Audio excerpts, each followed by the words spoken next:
Tregjet financiare ndërkombëtare janë tronditur nga përshkallëzimi i ri i tensioneve mes Shteteve të Bashkuara dhe Iranit. Bursat globale u tërhoqën nga nivelet rekord, ndërsa investitorët reaguan me shqetësim pas raportimeve për sulme të reja ushtarake amerikane ndaj objektivave iraniane dhe sulme me raketa në Kuvajt. Sipas ushtrisë amerikane, forcat e SBA-s kryen goditje të reja kundër një operacioni iranian me dron, ndërsa Teherani deklaroi se kishte shënjestruar një bazë amerikane në Kuvajt.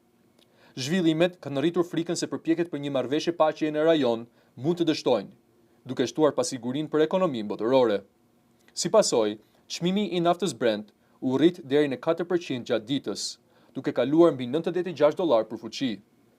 Megjithëse çmimet janë më të ulta se kulmi i muajit prill, ato mbeten rreth 50% më të larta krahasuar me një vit më parë.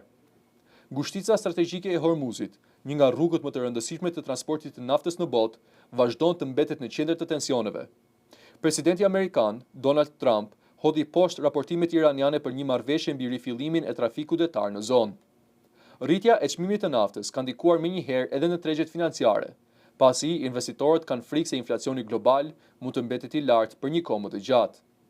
Në Europë, indeksi StoxX 600 ra me 0.6%, ndërsa kontratat futures në bursat amerikane shënuan gjithashtu rënje. Edhe tregu i obligacioneve reagoi negativisht, me rritjen e interesave të bondove amerikane 10 vjeçare, një sinjal se tregjet presin presion të vazhdueshëm ekonomik. Ekspertët paralajmërojnë se nëse konflikti në lindjen e mesme përshkallëzohet më tej, pasojat mund të ndihen jo vetëm në tregjet e energjisë, por edhe në ekonominë globale, zinxhiret e furnizimit dhe çmimet për konsumatorët në mbar botën.